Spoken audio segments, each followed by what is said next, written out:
ব্যক্তির অসম্ভব ধনের লোভ, সে সেটা অর্জন করছে আর সেটা সংগ্রহ করছে, আর সেটা লাভ করার জন্য সে অনৈতিক কাজ করছে। যদি এই সব হতে থাকে তাহলে লোভ কিন্তু আপনার পক্ষে অত্যন্ত ক্ষতিকারক।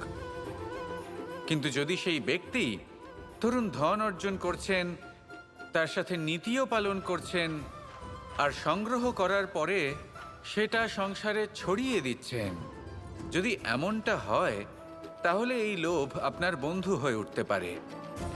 যদি আপনার সৎসঙ্গ লাভ করার, সৎকর্ম করার লোভ থাকে, তাহলে আপনি কখনো একা থাকবেন না। যদি ভালোবাসা প্রদান করার লোভ থাকে, এই সংসারকে সাহায্য করার লোভ থাকে, তাহলে এই লোভ, যা সংসারের শত্রু, সেটা কিন্তু আপনার সাথে পরমাত্মার মিলন ঘটাতে পারে। আসুন আমার সাথে ভালোবেসে বলুন, রাধা।